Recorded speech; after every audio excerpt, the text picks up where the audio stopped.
we're so heavily invested and are probably a tad more passionate about peripheral vascular disease than coronary artery disease. Sure. What drove you to get in and be so heavily involved in peripheral vascular disease, and what should drive the emerging cardiovascular specialist embrace PAD? Sure. I think, although I really do enjoy my heart work, and I think I do a decent job at it, it's nice to help a patient who's in dire need with a heart attack. But I can tell you, patients who you help them walk again without pain are forever in gratitude to you, and they really, really love you as their own. And it's just another feeling that I can't describe, really, the gratification you have at helping that patient on his day-to-day living feel better. Additionally, having a patient who has critical limb ischemia or not enough blood flow to the point where he's at risk for losing that leg, or she, to save that leg, to spare that ultimate operation that's really something that we don't want to see at all as specialists, and to have that patient go home with 2 legs and be able to stand on his own, not have family members have to take off from work and fend for that patient. A huge, good feeling in the heart for being able to do that. A woman who's not able, to eat a meal because she has critical narrowing in the arteries to intestine. She's lost 20 pounds of weight, scared to even look at a bowl of food. You're able to alleviate that discomfort by, ballooning it open and putting a stent in. Intensely gratifying experiences, both from a patient but from a personal end as well. And I think that's what kind of drove me to see the value of this in my practice, and I really truly enjoy it more than anything. Absolutely, and you see the emergence of physicians across, and thankfully in our area there has been a multidisciplinary, fairly collegial sharing of this. Clearly, surgeons brought enormous wealth of knowledge and to this field for years and decades, and they have kind of evolved into the endovascular arena, and with their knowledge of anatomy and their expertise, they have certainly embraced this. As cardiologists, under the leadership of people like Dr. Walker, who have been in this for close to 3 decades ever since he finished training, all of us got a wealth of information and developed this curiosity and passion about this peripheral vascular disease that we are so heavily involved in all our centers to various degrees. And everybody that has joined our group has got that bug or itch to get into this. And as you get deeper and deeper into it, it seems like it gets more gratifying. And Dr. Walker, I also want to ask, we are talking about peripheral vascular disease, and now I know there is a finite amount of data talking about vascular disease as a causative factor for impotence or erectile dysfunction. It's kind of a sensitive subject for a lot of audience as well as speakers, but tell me your insight about the little data as well as the potential as a vascular specialist involvement to do this kind of non-invasive angioplasty or stenting type treatments. Sure. In the case of erectile dysfunction, the most common causes are one of the following 3. Either insufficient arterial blood flow to the organ, which can allow the physiological erection, or insufficient sphincter tone on the backside, because if the veins don't constrict on the backside, then the blood flow goes right through, it doesn't stay there. And then finally, nerve conduction to this area. And often lack of arterial blood supply is indeed the cause of impotence. And I've had many patients who we've been able to fix the internal iliac artery, and it resulted in improvement of that. This is often associated with buttocks claudication when it occurs, and you can often help these patients quite a bit. So this is a common cause of vascular impotence. You asked Nick about when he got interested in peripheral disease.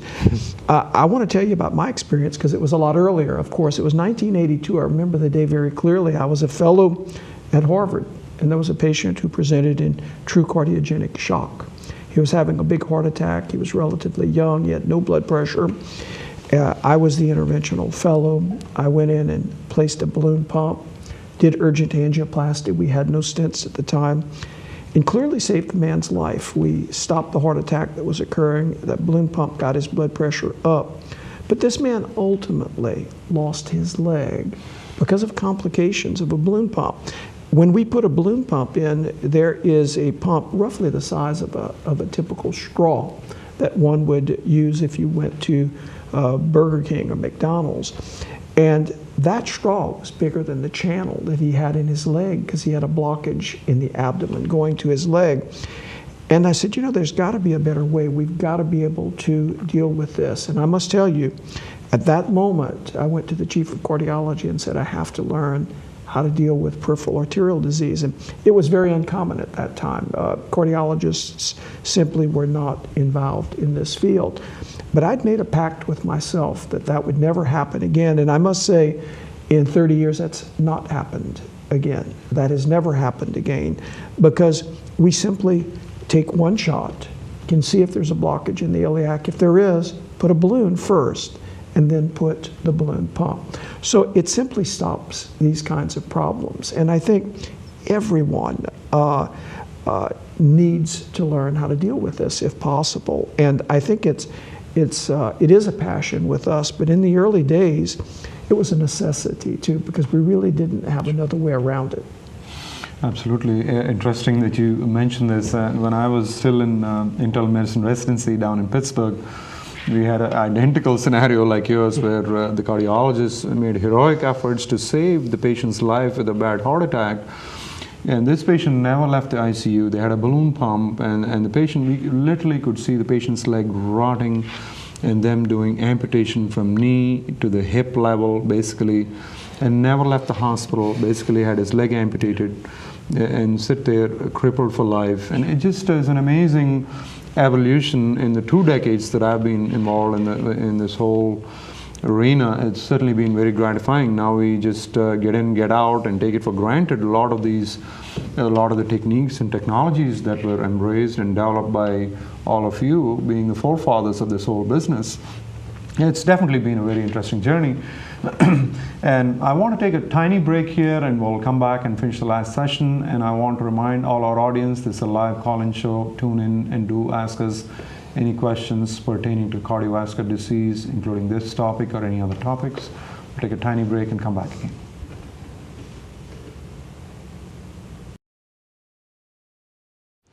I never thought it would happen to me. I never thought it would happen to me. I didn't know women my age were at risk for heart disease. Heart attacks are by far the most common cause of death in the United States of America. Many occur with no warning symptoms at all. Cardiovascular Institute of the South is the leader in treating cardiovascular and peripheral vascular disease. If you think you may be at risk of having a heart attack, come see us at any one of our 11 locations. Even the very best heart care is of value only if you have access to it. So here's our pledge. If you have chest pains or symptoms of a heart attack, you'll be seen at any hour, day or night. If you don't have symptoms, but you or your doctor have concerns about your heart, you'll be seen within 48 hours. And even a routine heart check will normally be scheduled within a week. CIS is one of the largest, most advanced facilities in the South with an international reputation for treating heart disease. Call us to schedule your appointment. Welcome back to our live call-in show from Cardiovascular Institute of South at Appaloosas General Hospital. Here we have discussed about new Cardiovascular Horizons, our premier vascular interventional program that takes place in New Orleans every year, and talked about the whole purpose of that meeting and how the meeting has evolved over a period. And then we went on to discuss and touch about the whole critical limb ischemia, as well as the emergence of treatment, mainly the non-invasive, rather non-surgical methods of treatment of peripheral arterial disease, including critical limb ischemia as well as other arenas.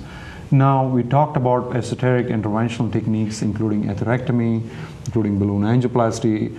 But during the last 15 minutes, let us step back and talk about what kind of patients that walk in day-to-day, an average Joe on the street, who would be the people that are susceptible to peripheral arterial disease? How do we improve their education? We talk about critical limb ischemia. It pertains to a smaller group of people, but a lot larger group of people are susceptible to the whole peripheral arterial disease. What is our message to that group of individuals as to who should be aware, who are at risk for peripheral arterial disease, and who should be thinking hard about this problem? Sure.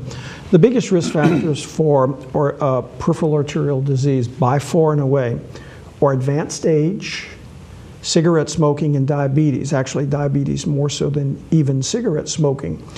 There was a trial done in the United States. It was called the Partners Trial. And in this trial, if you were over age 55 and had either had diabetes or had ever smoked, or if you were simply over the age of 70, ankle brachial indexes were done. This is measuring the pressure in the arms and the legs. And if that's abnormal, it means you have blocked leg arteries. Now, it can be normal and you still have blocked leg arteries, but if it's abnormal, it means you have a blocked leg artery. And what was found in the Partners trial, that 29% of these people had evidence of peripheral arterial disease. How important is that? If you're asymptomatic and you have an ankle brachial index of 0.8 or less, you have a worse 5-year prognosis than a woman with breast cancer if untreated. So you've identified someone with a big problem. So certainly in the aged, in diabetics who may not feel their symptoms, or in smokers, there should be a very high index of suspicion. Anyone who develops cramping pains in the muscles of the calf or thigh or buttocks as they walk, that would suggest they're not getting enough blood supply. Certainly those people should consider this. Anyone who has a non-healing wound or ulcer or who's developing early gangrenous changes should be concerned that they have peripheral arterial disease. And actually, making the diagnosis of this is incredibly simple. We have sophisticated ways. I've mentioned measuring the pressures in the feet, using ultrasound, all the way up to CT and MR or angiography. But really, it starts with just a history, talking to the patient, and a physical, feeling the pulses in the feet. It's just that simple. When you go to see your physician, you should take your shoes and socks off and have them check your pulses. It's that simple. If there are no pulses, there's a problem.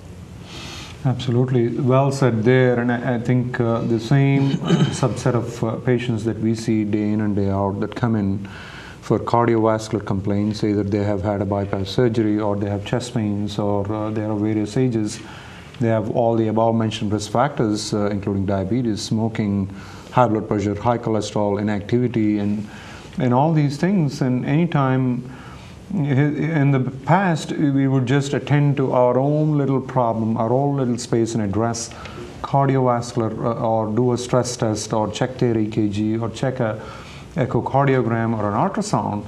But I think with the advancement of the field, as cardiovascular specialists, our knowledge is, our awareness has grown to the extent that we are, it takes a simple physical examination, listening to bruise or noises in the neck, a simple feeling of the aorta to check for aneurysms or bulging or pulsating of the abdominal aorta, or a simple act of checking pulses in the feet can uncover so many problems. And in fact, you made a statement which stuck to me very clearly. You put it so well, saying that the simplest way to pick up a very morbid, significant risk factor, and that the patient is potentially at risk within the 5 years of dying, is checking the pedal pulse. What else could be simpler than that and less expensive than that in picking up? But now, after we have done that part, Nick, and I want you to take our audience further as what would be a simple algorithm once you do feel that this patient is at high risk, he's walking in, he has all the above mentioned risk factors. What would be the algorithm of evaluation or working them up before you really get to the treatment part? Sure. First, like Dr. Walker said, I really would get a very, very detailed history on this patient. Really press hard. A lot of times patients misstate their symptoms or minimize their symptoms because this human body is very wise in trying to avoid pain. So they will cut back imperceptibly their activity level to avoid that discomfort. But if you push them and say, well, how about if you push yourself? Do you have discomfort in your legs when you walk?